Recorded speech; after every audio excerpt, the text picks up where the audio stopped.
Merci d'accueillir l'équipe d'Antoinette dans les Cévennes, la réalisatrice Caroline Vignal, ainsi que les comédiens Marc Alani et Romain Lavergne.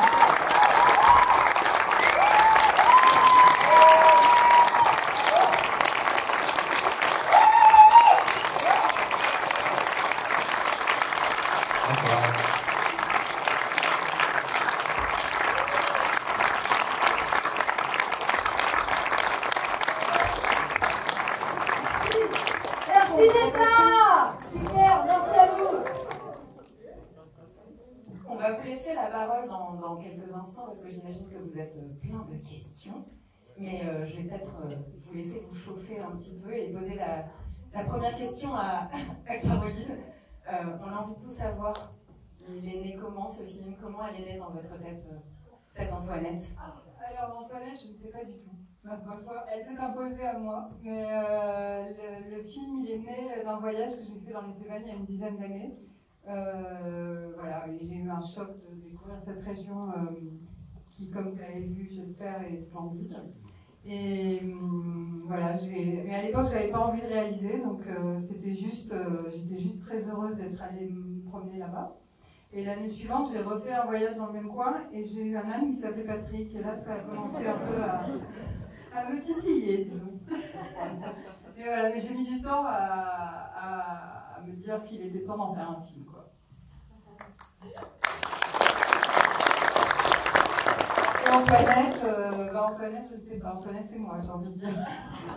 Non, c'est moi.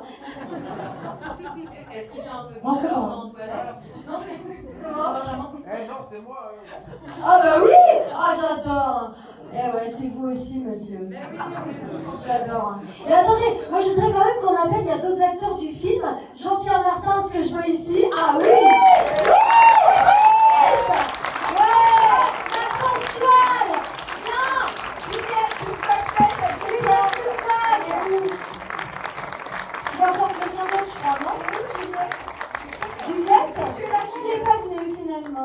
Mais si, Laetitia Legrue.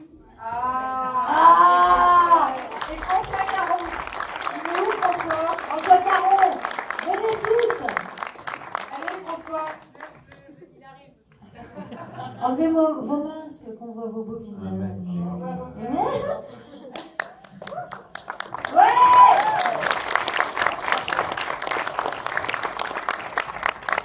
C'est la salle réagir du coup et vous poser quelques questions. Alors comment on dirige un Ouais. Il est placé, tu sais. Ça c'est fait. C'est des débats. Allez-y, allez-y. Ah bah oui, vous soyez pas timide. Tout le monde est là. On a coupé la chute. Ah ouais, c'est ça. Bon bah alors, du coup, Où allez-vous, monsieur? Qui c'est qui s'en va? Oh bah non, c'est Michel. On remercie Diafana, les distributeurs. Ouais, les super distributeurs. Vraiment, eh ouais, les productrices là. Les femmes. Wouh.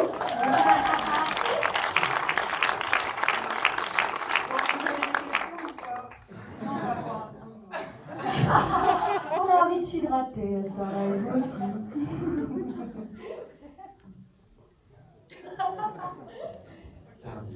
c'est intimidant. Et bien, je reprends la Question là. Ah, monsieur C'est magnifique. Antoinetto. Combien de temps a duré le tournage? 5 semaines. Voilà. Eh ouais. La besogne là-haut. Ah, bonne question. Eh bien oui, il y en a deux. Il y en a deux, je suis désolée. Ouais, en fait, pardon, je fais une réponse longue, si vous permettez. Alors, on en a deux parce qu'en fait, on pensait qu'il fallait en avoir deux pour des raisons pour pas trop les épuiser. Et en fait, c'était très complémentaire. On en avait un qui était le rôle, c'est-à-dire très émou, très blanc, et Très dépressif. et un qui était beaucoup plus vif, qui nous faisait toutes les cascades et toutes les choses un peu techniques. Ouais. Notre belle Mondo. Et l'autre, notre Bill Murray. Oui, je comprends ça. Tout comme il y a deux actrices pour Antoinette, deux acteurs pour... Ça arrive, pardonnez. Voilà. Vous en êtes complètement schizophrène. C'est vrai. Il est affligé, Benjamin. Affligé. J'arrive pas à suivre.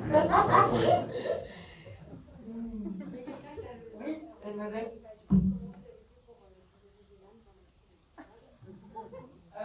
Alors, on avait une dresseuse formidable qui avait des idées, parce que j'avoue que moi, je n'aurais pas forcément su le faire. Mais il y avait des choses qu'elle savait déjà faire à son âne avant qu'on commence le tournage, puisque c'était un âne qui faisait du spectacle vivant. Et après, il y a des choses on se servait beaucoup du fait qu'ils étaient deux. On se servait d'appât, en fait. Il y en a un qui, souvent, soit ils se repoussaient l'un l'autre, soit au contraire, ils s'attiraient. Donc, ça nous aidait à le faire avancer ou au contraire s'arrêter. Et après, c'était les acteurs qui étaient le plus en relation avec les ânes. Donc voilà, parce qu'il y en a un des deux, pour le coup, qui n'était pas du tout dressé, avec lequel j'ai passé le plus de temps, Jazou. Et je sais pas, il avait, peut-être parce qu'il n'était pas dressé, en tout cas, il gardait une innocence et un étonnement, malgré la répétition des prises, digne des grands acteurs. Non mais voilà, mais c'était formidable, voilà, ce Jazou qu'on voit là sur la photo et avec qui, par exemple, même quand je suis violente avec lui, on avait beau faire plein de fois la prise, il comprenait qu'il fallait pas qu'il bouge, il comprenait que c'était un exercice, mais on voyait qu'il se disait mais pourquoi, qu'est-ce qu'elle a, qu'est-ce qui se passe, voilà. Et puis à un moment donné, il a fini par faire une petite léchouille comme ça pour me dire non, ça va aller, t'inquiète. Mais voilà, enfin, il était vraiment génial, quoi. Et il y avait une technique pour le faire bref. Ouais. C'était quoi? Chante. La dresseuse, il disait chante, en prenant l'accent du midi alors qu'elle ne l'avait pas le reste du temps. Je ne comprends pas. On s'est aperçu. Avec le doigt aussi, elle fait chante, comme ça avec le doigt, et au bout d'un moment. La vache. C'était quand même laborieux. Et c'était très laborieux. Et en fait, on s'est aperçu, c'est marrant, à Angoulême, je raconte une petite anecdote, qu'il a fallu le faire. Enfin, elle a essayé de le faire braire à Angoulême, ça a pris quelques minutes, et puis il y a une espèce de début de braiement qui a donné lieu à un beau vibrato, mais pas au braiement officiel de l'âne. Et j'ai filmé cette séquence. Et après, je regardais la vidéo, et en s'entendant, l'âne s'est mis à démarrer au quart de tour, et on s'est rendu compte qu'il fallait faire ça depuis le début, en fait, sur le tournage. Il fallait juste lui faire entendre son propre braiement, et ça le démarre en 2 secondes.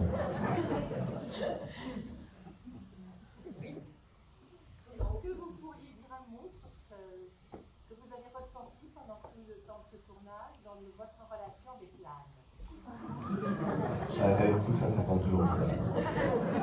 C'est le seul qui n'est pas là, en fait. 100 ans, on est à un niveau. C'est pas qu'il est une star.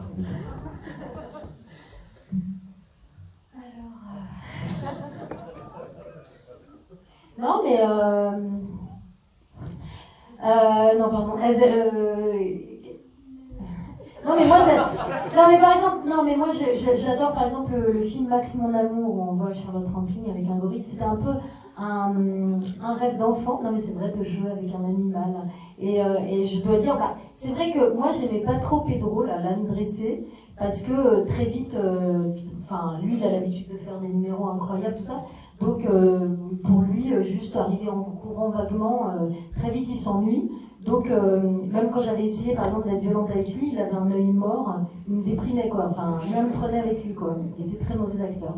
Alors que, justement, c'est ce que j'ai dit tout à l'heure, enfin, je trouve que, voilà, Jazou, il y a vraiment un lien qui s'est créé avec lui, au point que la dernière prise avec lui, c'était la nuit, c'était juste un trajet comme ça.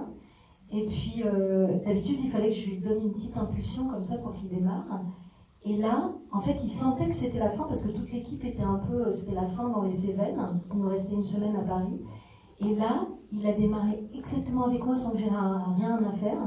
Et puis, voilà, la prise était bonne. On a dit, voilà, c'était la tradition, c'est quand on dit c'est le dernier jour de tel acteur, telle actrice. Là, on a dit le dernier jour de Jazou.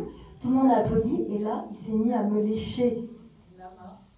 Elle veut pas que je dise la vérité, je suis en short. Il m'a léché la cuisse, et après il m'a léché la main, mais frénétiquement, et moi je me suis mise à pleurer. Enfin voilà, on était dans une relation extrêmement sensuelle. C'était formidable, j'ai adoré.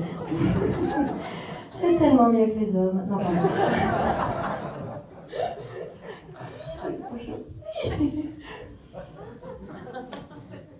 Pardon.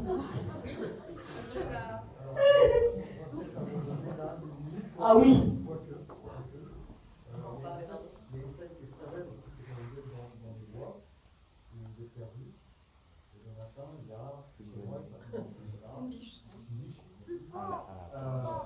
Monsieur décrit. On va vous répéter après. The guy is saying that.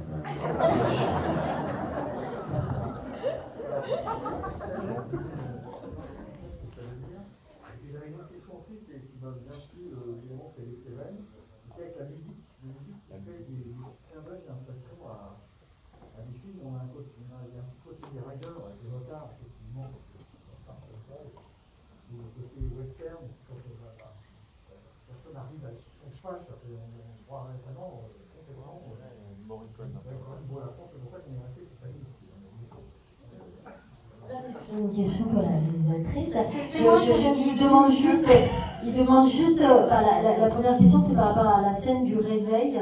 Comment ça a été filmé avec les animaux et des lapins, voilà. tout ça. Alors moi je dois dire juste, je précise que moi évidemment je ne voyais rien. On m'a dit tu regardes là, donc j'étais avec du vide. Comme ça. Et après, donc voilà. Et parce qu'on a, en fait, on a tourné le plan où Laure est en train de dormir sur l'âne en premier. Et ensuite, on a essayé de faire venir les animaux à des endroits précis, ce qui nous a pris la journée. Et ce qui a été très très fastidieux. C'est la partie Marvel. Alors là, des dresseurs et des dresseuses soi-disant. Avec des dresseuses qui leur avaient donné des noms absurdes et donc qui nous faisaient croire qu'elles faisaient absolument ce qu'elles voulaient avec leurs animaux, alors qu'en fait, pas du tout. Donc voilà, on a beaucoup filmé et après on a réussi à... On s'est débrouillé avec ça au montage et en fait c'est des incrustations dans l'image puisqu'on ne pouvait pas faire cohabiter dans le même espace une biche, un renard, un hibou. Voilà. Mais c'était la référence pour moi, c'était le moment de Blanche-Neige dans le film de Walt Disney qu'on avait revu avec mon chef opérateur, où elle se réveille dans la forêt et où il y a beaucoup plus de petits oiseaux, mais malheureusement on n'en avait pas les moyens d'avoir autant de petits oiseaux. C'est le mélange des genres en fait. Le mélange des genres, la musique, vous parliez de la musique. Oui, bah, c'est vrai qu'avec le compositeur, on s'est laissé aller à rendre un peu hommage au western, ça appelait tellement ça, qu'on s'est amusé avec... je vais arriver à le dire, le compositeur s'appelle Mattei Bratesco, et c'est un jeune compositeur de grand talent. Voilà. Il est d'origine roumaine, ouais. Comme Vladimir Cosma.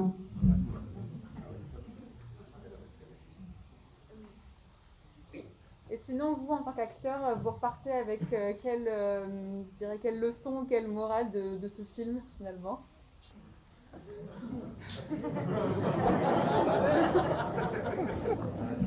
Et bonne soirée à tous. Ça n'a servi à rien. Ils ne se sont pas du tout améliorés. C'est ça. On est toujours amoral. Et c'est ça qui nous plaît, ok? Tu arrêtes avec tes questions, d'accord? Il faut pas tromper sa copine. Il faut arrêter de tromper sa copine. Parce qu'on a des problèmes. Puis elle se retrouve tout seul. Comment décourager les questions? Reste avec sa femme. C'est beaucoup moins fun. La morale. Non, bah, beaucoup de souvenirs évidemment. La région, c'est beaucoup moins fun. Une région très difficile à atteindre, les Cévennes, quand même, très loin. La route tourne beaucoup. On vomit à l'arrivée, souvent. Beaucoup de souvenirs. Et bah non, oui, c'est un film sur l'émancipation, sur la liberté, sur ce chemin de se rencontrer soi-même à travers la marche, finalement. Oui, ça c'est le film, oui, bien sûr. Bah oui. Le film en lui-même. Non, mais après, Qu'est-ce que bien vous sûr, pouvez moi. dire sur ce film? Hein? Ouais, c'est ce qui est émouvant, c'est une femme qui part pour un homme, mais c'est pas un prétexte, et qui va trouver bien d'autres choses, et qui va cheminer en elle et voilà, faire un chemin vers une certaine liberté. Voilà. Se dépouiller de tout un tas de choses et puis qui en fait ne renonce jamais à son désir. C'est ça que je trouvais beau. voilà, quoi qu'elle se prenne dans la gueule, qu'elle soit, c'est vrai qu'elle est pathétique, hein, par moments elle est gênante, elle est ridicule, mais aussi touchante et voilà, et elle, je trouve qu'à la fin elle s'octroie une place que sans doute elle ne s'octroyait pas auparavant, et ça me touchait beaucoup. Puis elle choisit aussi, elle explose un peu, prend des risques, quoi. C'est un peu le côté kamikaze. Elle part très vite, mais d'ailleurs c'est ça qui est beau dans le film, c'est que dès le début, dans le scénario, elle fonce. Elle ne sait pas où, personne ne sait où, mais tout ce qu'on sait, c'est qu'il va se passer des choses, qu'elle va provoquer des choses. Elle va provoquer le destin, et au final, c'est pour ça que c'était marrant de jouer ça, c'est que moi je décide rien du tout. Je subis un peu, et à la fois, à la fin, c'est pareil, mon sort est scellé. Je dis on s'appelle, mais c'est pas sûr qu'on s'appelle. Ouais, c'est une chimiste. Elle prend des ingrédients, puis elle voit ce que ça fait. Ça lui explose à la gueule, mais et en même temps, voilà. Elle se fait ingrédient elle-même, et finalement, ça produit quelque chose d'épanouissant. C'est notre dernier débat, hein, je tiens à le préciser. On a fait un certain nombre, on est un petit peu usé, je crois. Non, mais... Est-ce que c'était ça la question? Non, c'était nous comme acteurs, c'est la question, mais bon. Ouais. T'as une morale, toi, à la fin de l'histoire? Non, mais en tout cas, non, mais moi, par exemple, ce que j'ai vraiment beaucoup aimé, c'est que d'abord, on est beaucoup, j'ai l'impression, la plupart des acteurs de théâtre. Et la manière peut-être pas toi. Mais et ce que je trouvais très beau aussi, c'est que comme Caroline filme beaucoup en plan fixe, en plan large, enfin, avec nos corps, il y avait vraiment un réel plaisir, une réelle jouissance à pouvoir voilà, que le corps traverse tous ces états. Il peut être burlesque, il peut être tragique. Voilà, c'est beau, quoi. Il y a quelque chose où on pouvait dessiner vraiment nos personnages voilà, de cette manière, en ayant le corps présent là, incarné complètement, quoi. Ça, j'ai beaucoup apprécié. Et c'est son geste de cinéma. Non, mais c'est vrai, voilà, c'est son deuxième film 20 ans après le premier, et je trouve que... Ouais. Ça s'appelait Les Autres Filles. C'est sorti en 2000, donc pile 20 ans avant celui-là. C'est pas du tout le même genre. Hein. Voilà. C'était ma période Piala. Une dernière question, je crois qu'après on va devoir libérer la salle. D'abord vous dire merci pour ce moment d'émotion et de plaisir, apporter du bonheur, donc d'abord je vous remercie pour ces moments compliqués. Je voulais savoir comment vous avez choisi vos acteurs. Est-ce qu'ils se sont imposés à vous, à quel moment? Et puis, peut-être une petite suggestion. Il y a tellement de bonheur qu'on a partagé avec vous. On aimerait vous revoir la même équipe avec une autre histoire aussi belle. Antoinette, Antoinette. Merci beaucoup. Ça fait top, merci. Ouais, on va en fait, pour moi, le plus important, c'était d'abord de choisir l'actrice qui allait jouer Antoinette, et j'ai pensé à Laure très tôt. Voilà, on a fait quelques petits détours avant d'y arriver, mais quand on lui a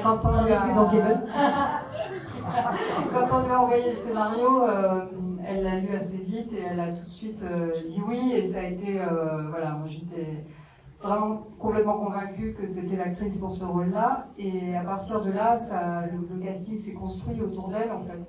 Donc Vladimir, en fait, il fallait quelqu'un.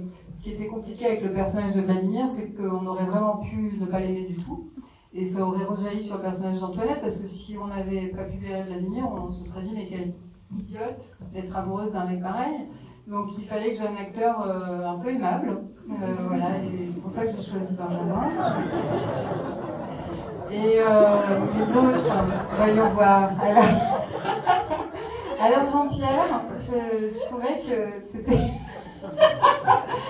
super parce qu'il contraste vachement avec Benjamin, pour les raisons que je vous laisse imaginer.